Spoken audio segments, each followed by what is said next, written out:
ஆண்டவர் இரட்சகருமாக இயேசுவின் இனிதான நாமத்தினால் உங்களை வாழ்த்துகிறேன். இதனால் நம்முடைய ஆவிக்குரிய சிந்தனைக்காக தானியேலின் புஸ்தகம் 12ஆம் அதிகாரம் 3ஆம் வசனத்தை நான் வாசிக்கிறேன். ஞானவான்கள் ஆகாய மண்டலத்தின் ஒளியைப் போலவும் அநேகரை நீதிக்குட்படுத்துகிறவர்கள் நட்சத்திரங்களைப் போலவும் என்றென்றைக்குமுள்ள சதா காலங்களிலும் பிரகாசிப்பார்கள். ஞானவான்கள் ஆகாய மண்டலத்தின் ஒளியைப் போலவும் அநேகரை நீதிக்குட்படுத்துகிறவர்கள் நட்சத்திரங்களைப் போல என்றென்றைக்கும் பிரகாசிப்பார்கள் என்று வேதம் சொல்லுகிறது. யார் ஞானவான்கள் என்று வேதம் சொல்லுகிறது?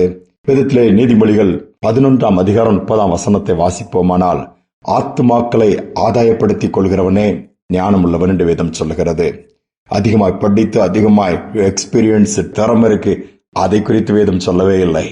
ஆத்துமாக்களை அதிகமாய் ஆதாயப்படுத்துகிறவன். அவர்கள் எப்படி இருப்பார்களா? ஞானவான்கள். அவர்கள் என்றென்றைக்கும் நட்சத்திரங்களைப் போல பிரகாசிப்பார்களாம். ஆத்துமா விலையேற பெற்றது. கண்ணீருடைய துக்கம் எதனால் உண்டாகிறது, எதிலிருந்து உண்டாகிறது என்பது தெரிவதில்லை. சரீரத்தை திருப்திப்படுத்துவதனால் ஒரு மனிதனுக்கு சமாதானம் ஏற்பட்டு விடாது. பசித்தவுடன் ஆகாரம் கிடைத்தவுடன் சமாதானம் வந்து விடுகிறதா? அல்லது சம்பாத்தியம் பண்ணி ஏராளமான பணம் இருக்கிறவர்கள்ட்ட நிம்மதி இருக்கிறதா? இல்லை. ஆனால் ஆத்மாவை திருப்திப்படுத்தாமல் போகும் பொழுது, ஆத்மாவுக்கு வேண்டிய ஆகாரத்தை கொடுக்காமல் போகும் பொழுது நாம் அங்கு சமாதானத்தை இழக்கிறோம். அந்த ஆத்மா தத்தளிக்கிறது, கலங்குகிறது, தேங்குகிறது, தூக்கமில்லாத இரவுகள் சொல்லிக்கொண்டே போகலாம். இன்னைக்கு ஆத்மாக்களை ஆதாயப்படுத்திக் கொள்வது என்று சொன்னால் என்ன? ஆத்மா இந்த பூமியிலே நமக்குள்ளே வைக்கப்பட்டிருக்கிற ஒன்று. நாம் இருக்கும் வரை அது இருக்கும். இந்த உலகத்தை விட்டு இந்த சரீரம் பிரியும் பொழுது, மரணத்தை சந்திக்கும் பொழுது, கிறிஸ்துவோடு இருந்தால் அவரோடு கூட பரலோக ராஜ்யத்திற்கு போகும், அங்கு இருக்கும். இல்லாத பட்சத்திலே பாதாளத்திற்கு தான் போகும், பின்பு நரக வேதனை. ஆனால் அந்த ஆத்மா பாதாளத்திற்கும் நரகத்திற்கும் போகக்கூடாது. எப்படியாவது மீட்கப்பட்டு தேவனுடைய ராஜ்யத்திற்கு போக வேண்டும் என்று சொல்லித்தான் ஆண்டவர் விரும்புகிறார்.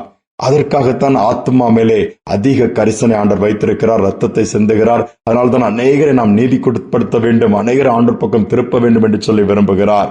ஒரு சம்பவத்தை சொல்ல நான் விரும்புகிற ஒரு அருமையான கர்த்தருக்கு பயந்த தாயார் ஒரு நாள் இரவு நேரத்தில் ஜெபித்து விட்டு படுத்து விடுகிறார்கள், தூங்குகிறார்கள். ஒரு சொப்பனத்தை பார்க்கிறார்கள். அந்த சொப்பனத்தில் ஒரு பரலோகம் போல பிரகாசமான ஒரு இடம், நல்ல வெள்ளை கலர் அங்கி தரித்த அநேகர் பிரகாசமான முகத்தோடு நிறைய பேர் இருக்கிறாங்க. ஒவ்வொருடைய தலைகளிலும் கிரீடங்கள் இருக்கிறது. அந்த கிரீடங்களில் ஏராளமான நட்சத்திரங்கள் இருந்து அப்படி ஜொலித்துக் கொண்டிருக்கிறது. ஆச்சரியமாய் பார்த்து கொண்டிருக்கிறார்கள். அடுத்து வரும்பொழுது இவருடைய கிரீடமும் கொடுக்கப்படுகிறது. ஆனால் அது வெறும் கிரீடமாக இருக்குது, ஒரு நட்சத்திரமும் இல்லை. ரொம்ப வேதனையாய் துக்கமா அந்த அம்மாவுக்கு போய்விட்டது. என்ன செய்வதென்று தெரியவில்லை. அப்பொழுது ஒரு தேவதூதன் வருகிறான். ஏன் துக்கமா இருக்கிறீங்க? எல்லாருடைய கிரீடங்களில் ஏராளமான நட்சத்திரங்கள் அப்படியே அதிலிருந்து ஒளி வீசுகிறது. என் கிரீடம் மொட்டையா ஒன்னு இல்லாம இருக்குத, என்ன வித்தியாசம் சொல்லி கேட்பது. அவர்கள் எல்லாம் பூமியில் இருக்கும் பொழுது ஆத்மாக்களை ஆதாயப்படுத்தினால், தான் மட்டும் ரட்சிக்கப்பட்டு தான் மட்டும் இயேசுவை ஏற்றுக்கொண்டால் போதாது என்று சொல்லி மற்றவர்களை இயேசுவனை நடத்தினார்கள், நீதிக்குட்படுத்தினார்கள். எல்லா கெட்ட பழக்கங்கள் இருந்து விடுவிச்சாங்க, நிறைய காரியங்கள்ல நன்மை செய்தாங்கன்னு சொல்லி பல காரியங்களை விளக்குகிறார். ஆனால் நீங்க அப்படி இல்லை. நீங்க உங்க ரட்சிப்பு, உங்க ஆத்மா மீட்புக்கு மட்டும் ரட்சிக்கப்பட்டீங்க, ஞானஸ்தானம் எடுத்தீங்க, பரிசுத்தாவின் அபிஷேகத்தை பெற்றீங்க, உங்க வாழ்க்கை மட்டும் நீங்க பார்த்துட்டு இருந்தீங்க. அதனால கிரீடம் மட்டும் உங்களுக்கு கிடைத்திருக்குன்னு சொல்லும் போது ரொம்ப துக்கமா போயிடுச்சா. திடீர்னு பார்க்கும்போது கண்களை விழிக்கிறாங்க. அது ஒரு சொப்பனம்.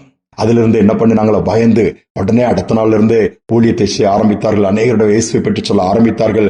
மறுமை ஒன்று உண்டு, மறுவாழ்வு ஒன்று உண்டு. இந்த பூமிக்குரிய வாழ்க்கையோட வாழ்க்கை முடிந்து போவதில்லை. பாடுகள் இருக்கலாம், வேதனைகள் இருக்கலாம், இழப்புகள் இருக்கலாம், நஷ்டம் இருக்கலாம், கஷ்டம் இருக்கலாம். இயேசுவை பிடிச்சுக்கங்க. இம்மைக்குரிய ஓட்டம் முடிந்தது, அவரோடு கூட என்றென்றைக்கும் சந்தோஷமா இருக்க முடியும்னு சொல்லி ஒவ்வொருவரும் பரலோகத்தை குறித்தும், தேவனுடைய ராஜ்யத்தை குறித்தும், நீதியை குறித்தும், அவருடைய வருகை குறித்தும் ஆயத்தப்படுத்த வேண்டும் என்று சொல்லி ஆத்துமக்களை ஆயத்தப்படுத்த ஆரம்பித்து விட்டார்களாம். யோசித்து பாருங்கள், நம்முடைய வாழ்க்கை இன்றைக்கு எப்படி இருக்கிறது? எத்தனை பேருக்கு நாம் ஆண்டவரை பற்றி சொல்லி இருக்கிறோம்? எத்தனை பேருக்கு தைரியம் கொடுத்திருக்கிறோம்? எத்தனை பேருக்கு ஆறுதலா இருக்கிறோம்? எத்தனை பேருக்காக ஜெபிக்கிறோம்? நம்முடைய பிரச்சனையே நமக்கு பெருசா போகிறது அல்லவா? நமக்காக வாழ்ந்து கொண்டிருக்கிறோமா? சுயநலமா ஜெபித்துக் கொண்டிருக்கிறோமா? சற்று யோசித்து, ஞானம் உள்ளவன் ஆத்மாக்களை ஆதாயப்படுத்திக் கொள்வான். அவர்கள் தான் என்றென்றைக்கும் சதா காலங்களிலும் பிரகாசிப்பார்களாம், நட்சத்திரங்களைப் போல. நீ தாழ்த்தி ஒப்பு கொடுத்த ஆண்டவரே, எங்களுக்கு வைத்திருக்கிற கிரீடத்தில் ஏராளமான நட்சத்திரங்கள் இருக்க வேண்டும், நாங்களும் பிரகாசிக்க வேண்டும். கேட்போம் ஆண்டவர், நிச்சயமாக அந்த கிருபை கொடுப்பார். ஜெபிப்போம். அன்பின் தகப்பனை, இது நல்ல ஒரு நாளுக்காக, இந்த தருணத்திற்காக நன்றி செலுத்துகிறோம். நீ திறந்த வாசல் எங்களுக்கு முன்பாக வைத்திருக்கிறீங்கப்பா. அநேகருக்கு நீதியின் பாதை இன்னும் தெரியவில்லை. அநேகருக்கு இம்மைக்கு பிறகு அல்லது மரித்த மறுவினாடு என்ன நடக்கும் என்று தெரியாமல் தான் வாழ்ந்து கொண்டிருக்கிறார்கள்.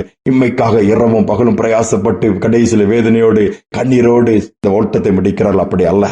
பாடுகள் இருந்தாலும் நிலைத்திருந்து விசுவாசத்தை விட்டுவிடாதபடி, இழப்புகள் இருந்தாலும் என்ன ஆண்டவர் கொன்று போட்டாலும் அவர் மேல் நம்பிக்கை என்று யோபு சொன்னது போல உம்மை உறுதியை பிடித்துக் கொண்டு இம்மைக்காக எதை இழந்தாலும் மறுமையை நாங்கள் இழந்து விடக்கூடாதப்பா. மறுமைக்காக எங்களே முழுவதுமாய் கொடுக்கிறோம், எங்களை ஏற்று நடத்துங்கன்னு சொல்லிட்டேன். இம்மைக்காக வாழ்கிற வாழ்க்கையை அப்புறப்படுத்தி மறுமையை நோக்கி தொடர்ந்து ஓட உதவி செய்து. கேட்கிற பிள்ளைகள் சோர்ந்து போயிருக்கலாம். பொருளை ஊழியத்தை செய்தவர்கள் நிறுத்தியிருந்தால் மீண்டுமாய் தொடங்கட்டும், மீண்டுமாய் ஜெபிக்கட்டும், மீண்டும் ஆத்துமாக்களை ஆதாயப்படுத்தட்டும். பெரிய காரியங்கள் நிச்சயம் தாழ்த்தி ஒப்புக் கொடுக்கிறேன். துதிய நம்மை ஏற்றுக்கொள்ளும் இயேசு நாமத்தில் பிதாவே, ஆமேன், ஆமேன். ஆத்துமாக்களை ஆதாயப்படுத்துகிறவர்கள் ஞானவான்கள்.